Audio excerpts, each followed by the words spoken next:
The winter of 1558 had hardly settled across the courts of Europe when a decision was made that would shatter the life of a 14-year-old girl.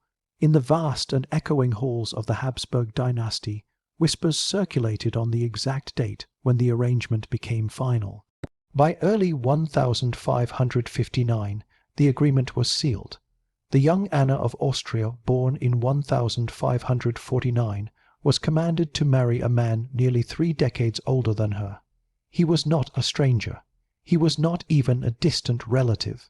He was her own blood uncle, King Philip Roman II of Spain, one of the most powerful rulers in the world. The match was presented as destiny, but beneath the polished diplomacy lay a chilling truth. Anna had no say.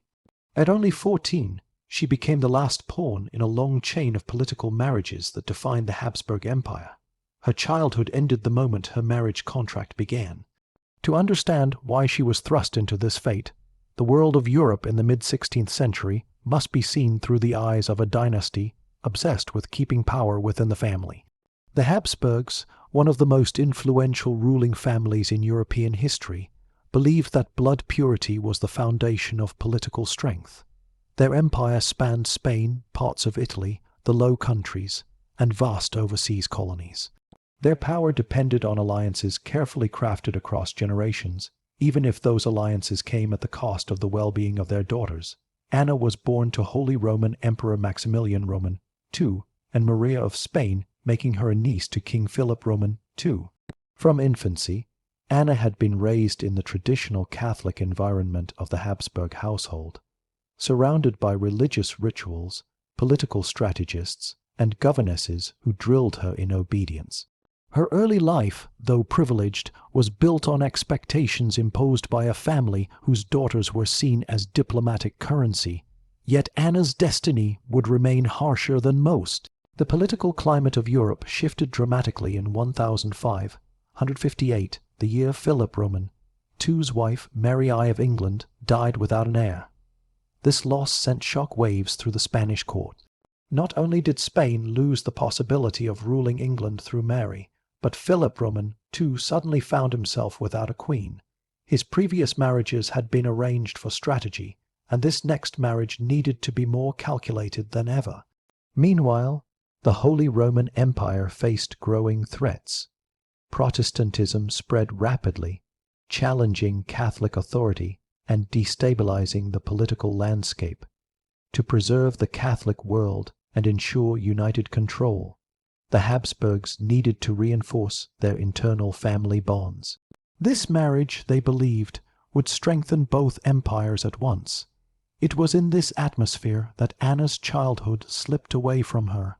While she played in the gardens of Vienna with her younger siblings, her future was being negotiated at tables she would never see. Her mother, Maria of Spain, understood better than anyone the loneliness that awaited her daughter. She herself had grown up under the same pressures and had been married off to ensure political unity. Yet even she could not refuse the will of the dynasty. Diplomats on both sides exchanged letters describing Anna's beauty, gentle temperament, and suitability for queenship, as if describing a prized object rather than a child. Her education was adjusted to prepare her for a new life. Tutors polished her Spanish until she could speak it fluently, as she would soon need to leave Austria behind. Priests instructed her in the rigid Spanish Catholic traditions that defined Philip's court. She learned court etiquette, diplomatic silence, and the art of concealing fear behind a polite smile. In spring 1559, messages arrived confirming the finalization of the marriage treaty. Anna's father, Maximilian Roman II, signed the agreement formally. The document described her dowry, political obligations, and travel arrangements. Nowhere did it mention Anna's wishes. Whether she cried, resisted, or silently accepted her fate remains unrecorded, but history makes one thing clear. Her life was no longer her own. The journey to Spain, which began shortly after the agreement, became a turning point in her life. Escorted by nobles, soldiers, and servants, Anna traveled through mountains and foreign towns, crossing borders she would never freely cross again. This was not a procession of joy. It was a symbolic procession of sacrifice. At 14, she left behind her parents, her siblings, and the land she had known since birth. The Spanish royal court awaited her with high expectations. Philip Roman, too, nearly 40 and ruling an empire that stretched across continents, saw Anna's marriage as a political necessity rather than a personal desire. For him, this union ensured stronger ties with the Holy Roman Empire. For his advisers, it represented a barrier against European conflict. For the Church, it reaffirmed the unity of Catholic leadership. For Anna, it meant stepping into a world where she would be addressed as queen but treated as an instrument of political policy. When Anna arrived in Spain, crowds gathered to witness the young girl who would become their monarch. Her arrival sparked curiosity. She was described as modest, shy, intelligent, and deeply religious. Observers noted her fair complexion, calm presence, and the solemn expression she carried even during formal ceremonies. Many saw her as a symbol of hope, a new queen who could bring peace and prosperity. Yet behind her composed appearance lay a girl who had been forced to grow up too quickly. Her marriage ceremony took place soon after her arrival. It was rich with grandeur, music, incense, and gold-embroidered garments. Yet no decoration could hide the reality unfolding beneath the festivities.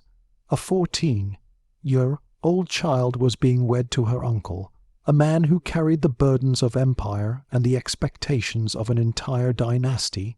The Church sanctioned the marriage, granting the necessary permissions, because, for the Habsburgs, preserving power through family unions took precedence over moral concerns. Anna's early days in the Spanish court were overwhelming.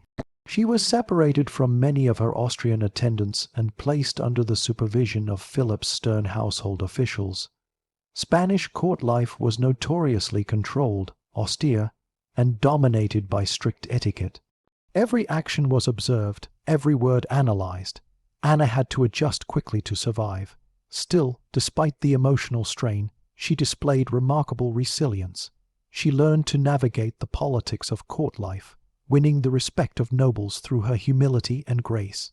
Over time, she became an important figure in Philip's personal and political world. Yet the truth behind her composure was never forgotten. Her life, from the moment she turned 14, had been shaped by decisions that were never her own. By the end of the first year of marriage, Anna began fulfilling the primary expectation placed upon her, producing heirs to secure the dynasty. Her position in Spain grew stronger, but so did the weight on her young shoulders. She had entered the marriage as a child forced by duty, and now she was expected to carry the future of an empire.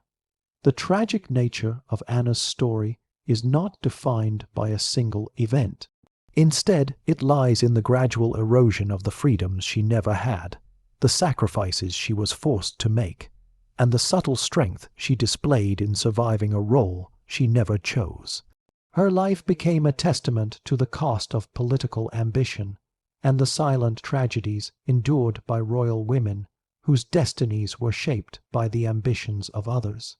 When Anna of Austria entered the royal residence of El Escorial in the early 1560s, she walked into one of the most controlled and sombre courts in Europe. The palace itself was a monument to the vision of her husband and uncle, King Philip Roman II, who believed that Spain's destiny was intertwined with divine purpose. Built of cold grey stone and designed with rigid symmetry, the vast structure symbolized power, discipline, and religious solemnity. Anna, barely 14, suddenly found herself living inside a place that felt more monastic than royal. The Spanish court operated under an atmosphere of strict silence. Conversations were measured, movements carefully regulated, and expressions of emotion discouraged.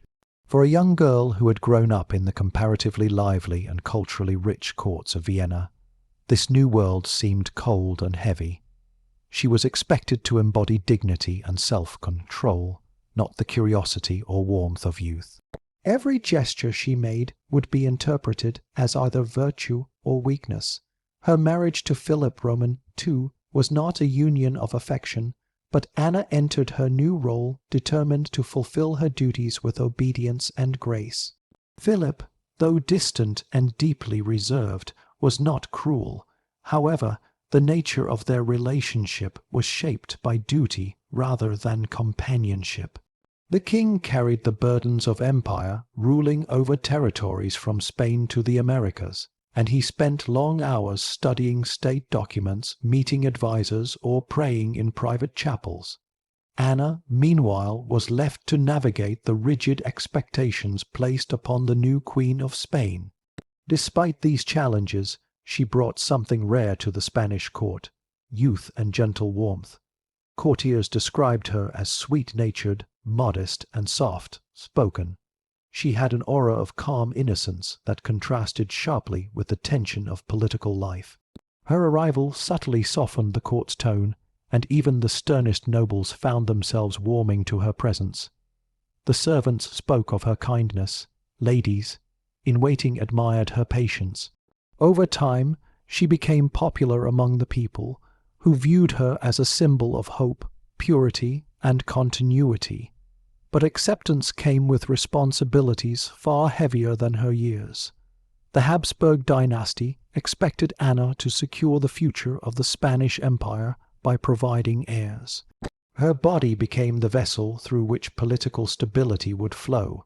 She had entered Spain as a bride, but she was valued primarily as a mother-to-be. The court closely monitored her health, her diet, her sleep, and even the way she walked.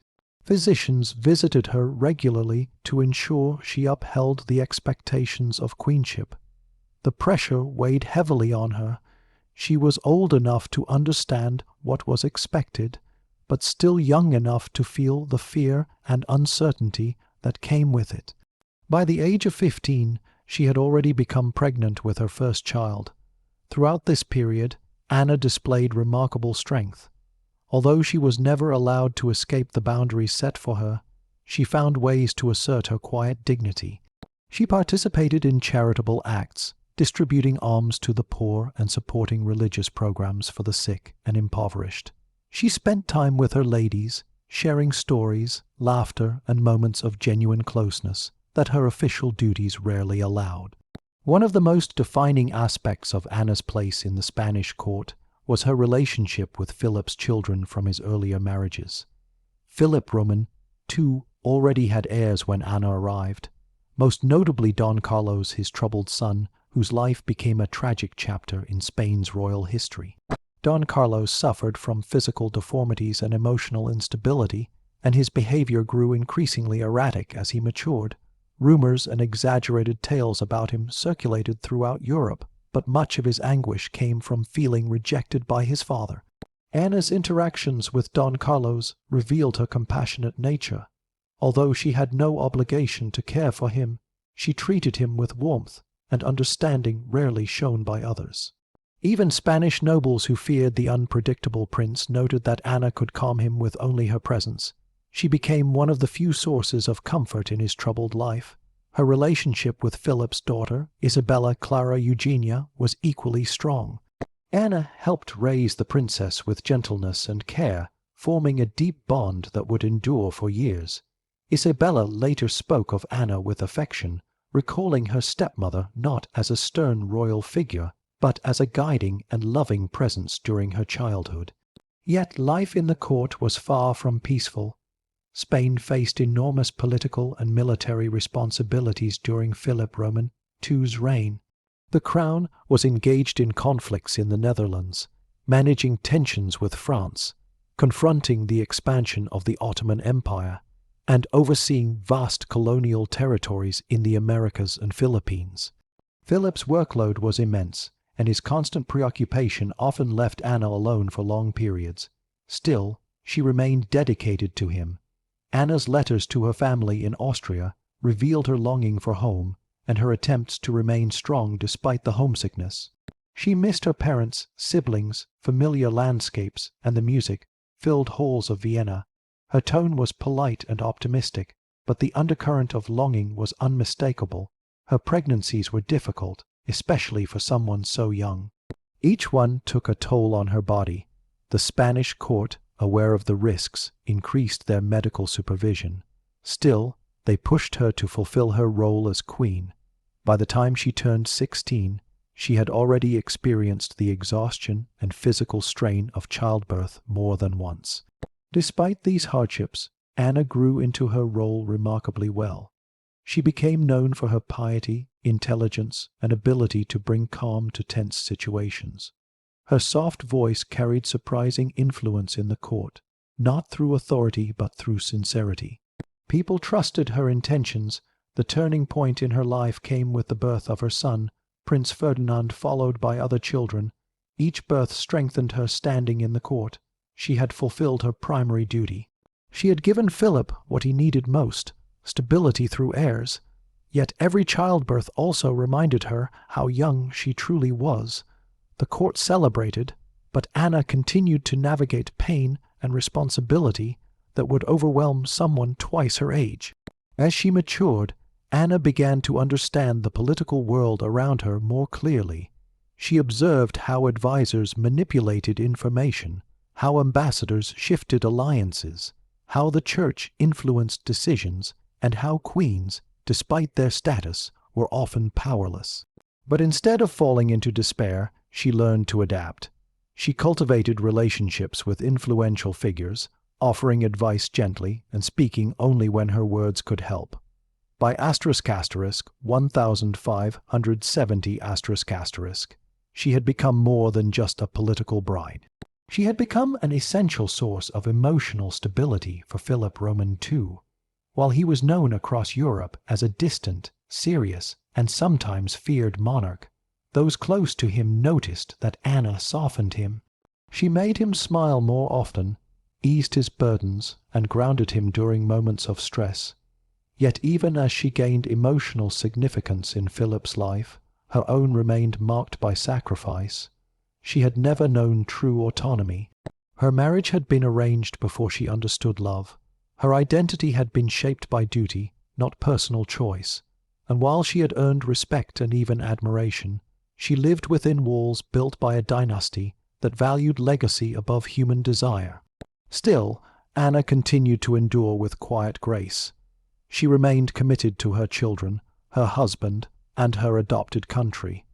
Her story during these years shows a strength that history often overlooks. She was not merely a young queen. She was a girl forced to become a woman within the shadow of one of history's most powerful empires, and she carried that weight with extraordinary dignity. By the early 1570s, Anna of Austria had settled into the rhythm of life within the Spanish monarchy. She was still remarkably young, yet she carried herself with the composure of a seasoned queen. Though the Spanish court was bound by rigid etiquette and overwhelming formality, Anna managed to cultivate an atmosphere of warmth within her private chambers. This small circle of comfort became her refuge from the pressures of empire and the expectations that shaped every moment of her existence. Her marriage to Philip Roman, too, had evolved gradually. What began as a political necessity grew into something more complex and deeply human. Philip, a man once described as cold and unapproachable, softened in her presence. Anna's gentle nature, loyalty, and kindness created a space where he felt understood, a rare comfort for a monarch often burdened by the world's heaviest responsibilities. Even foreign ambassadors noted the change. Reports written by diplomats stationed in Madrid described how Philip appeared more relaxed and even joyful when the Queen was near. This was no small transformation. Philip Roman, too, ruled an empire stretched across continents. He faced rebellions in the Netherlands, tensions with England, and the rise of rival powers. His responsibilities were crushing, and many rulers would have faltered under such weight. Yet, within the harsh reality of global politics, Anna provided him with a sense of peace. Their relationship, while born of political necessity, grew into genuine affection and mutual respect. Anna's world, however, did not revolve solely around Philip. Much of her daily life centered on her children, and motherhood became the defining chapter of her short life. She poured her heart into raising them, creating an emotional bond that transcended the constraints of royal duty. Her first children did not survive infancy, a tragedy all too common in the 16th century. Despite her delicate health, Anna endured the heartache with quiet resilience. She wept in private, prayed in solitude, and emerged each time with renewed strength. Losing a child in the Spanish court was not considered a personal tragedy, but a political inconvenience, yet Anna grieved as any mother would. Those close to her recalled that she mourned deeply, though she carried her sorrow with dignity. Everything changed in 1572, when Anna gave birth to a son who would survive. Prince Carlos Lorenzo followed later by another boy, Diego, and after him, the most significant child of all, Prince Philip, born in 1578. This boy would eventually rule as Philip Roman, III of Spain. His birth secured the future of the Habsburg dynasty and elevated Anna's status to a new level of reverence within the empire. Her love for her children was evident. She supervised their tutors, chose their attendants, and oversaw every detail of their upbringing.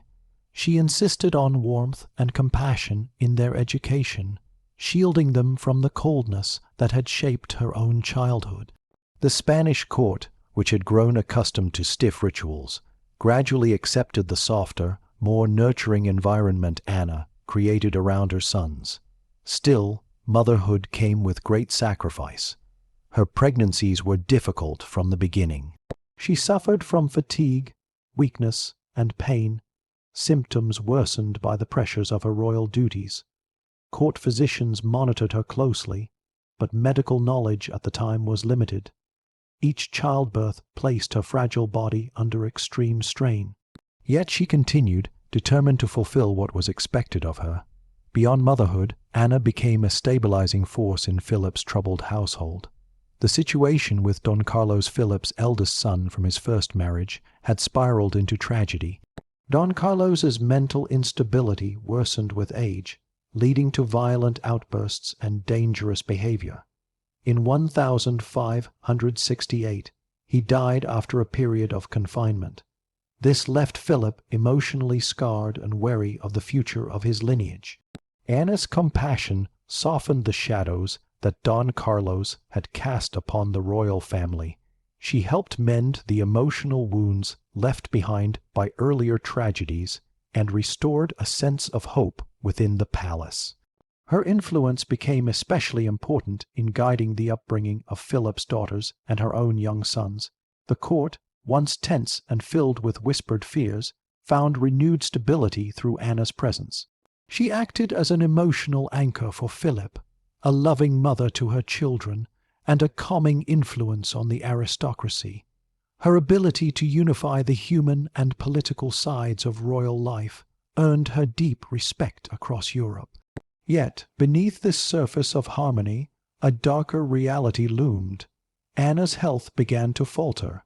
Years of repeated pregnancies, emotional strain, and the rigid lifestyle of the Spanish court had weakened her body. By 1577, those close to her noticed she grew tired more easily. She often felt dizzy, struggled to stand for long ceremonies, and suffered from recurring fevers. Despite growing concerns, she continued to fulfill her duties with determination.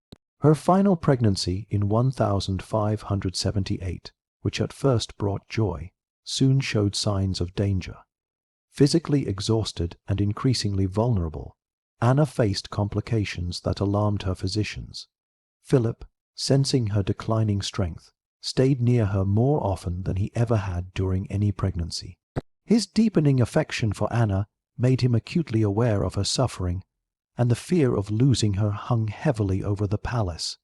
When she gave birth to Prince Philip in April 1578, the court erupted in celebration.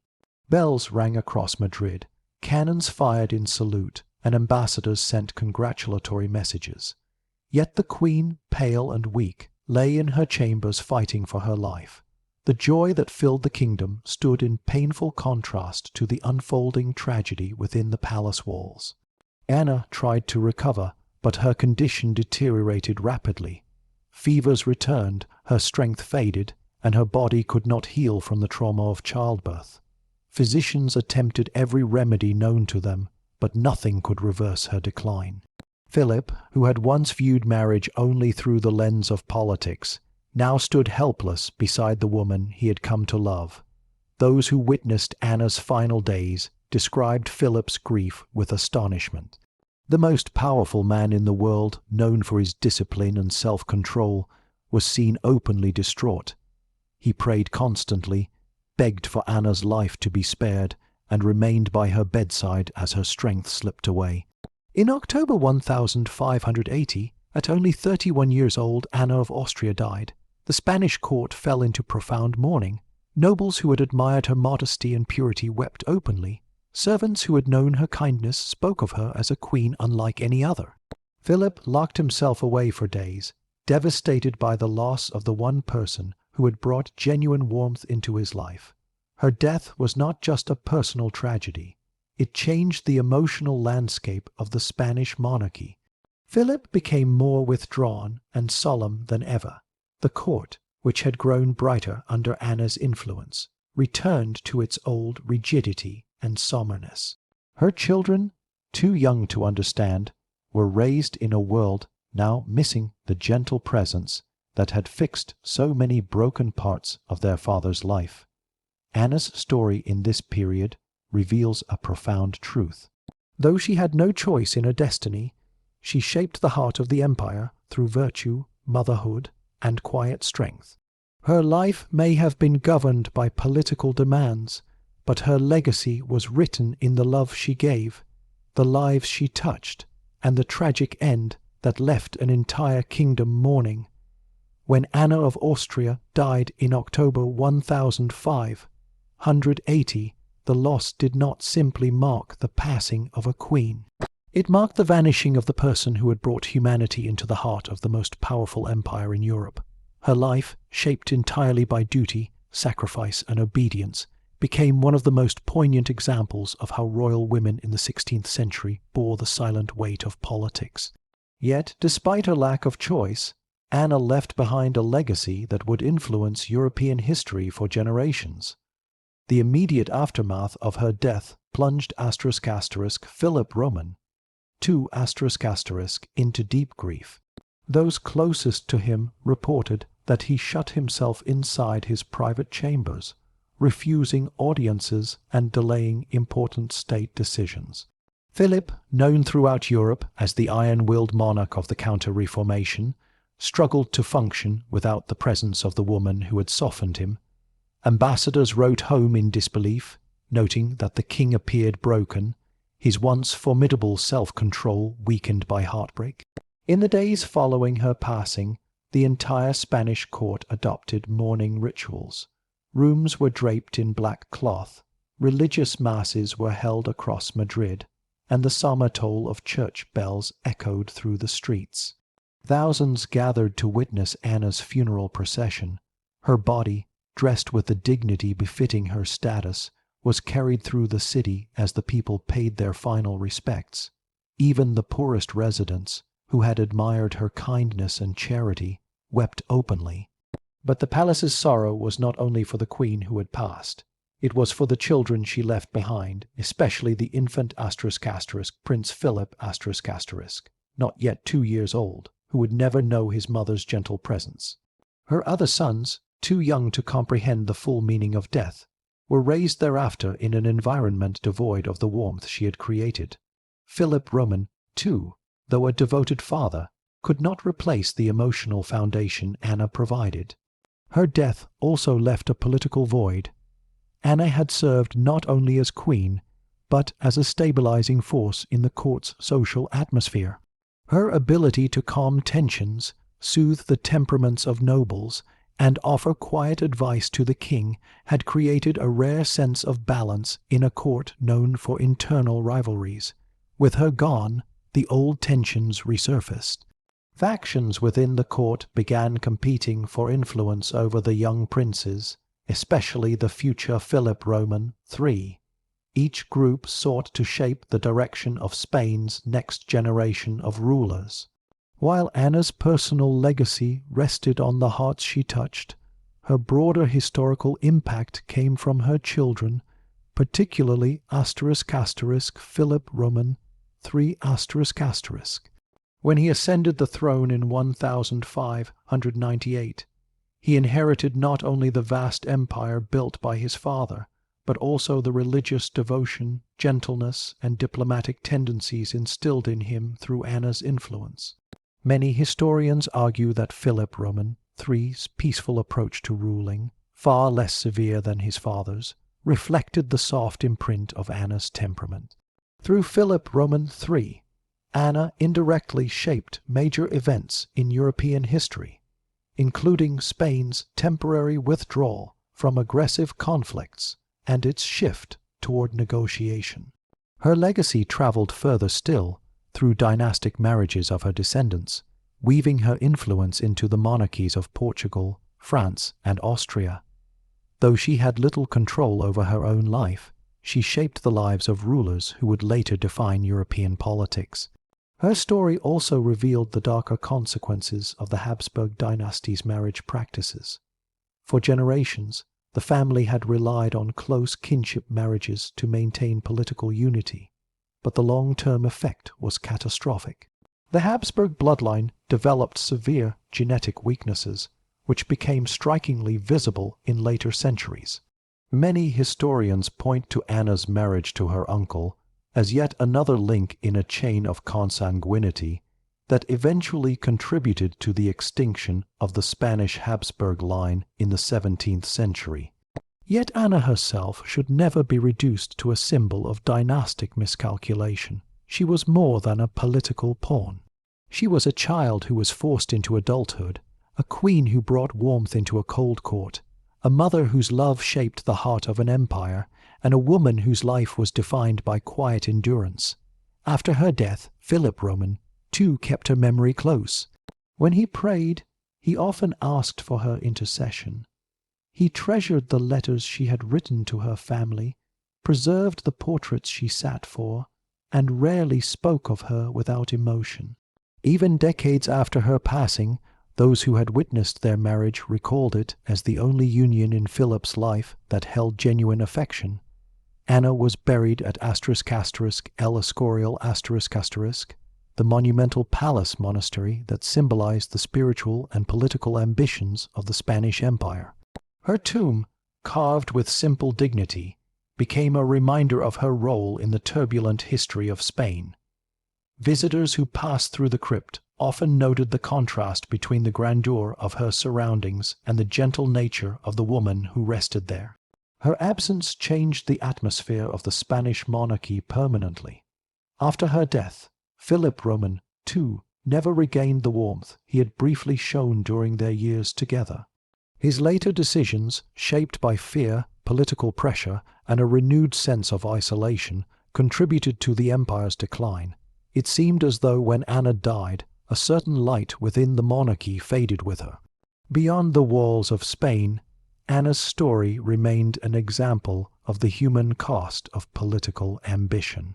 Her life demonstrated how royal women bore the hidden burdens of alliances, how young they were when their destinies were dictated, and how their personal desires were often silenced in service to dynastic goals. For centuries, historians studied her life not only for its emotional depth, but for its illustration of the pressures that shaped 16th-century Europe. In many ways, Anna embodied the silent sacrifices of countless royal daughters. Her strength was not measured in battles or political victories, but in patience, resilience, and compassion. Though she never ruled in her own right, she influenced those who did. Though she never chose her crown, she wore it with grace. Though her life was brief, its impact stretched across generations. Her story ends not with triumph, but with a legacy of humanity in an age defined by power. She reminds us that history is not only built by kings and generals, but by the quiet endurance of those who had no choice in the roles they played. Her tragedy lies not in her death, but in the life she was never allowed to choose. And yet, within the limits forced upon her, she carved out a legacy of kindness, dignity, and maternal devotion that even the strict walls of the Spanish monarchy could not erase.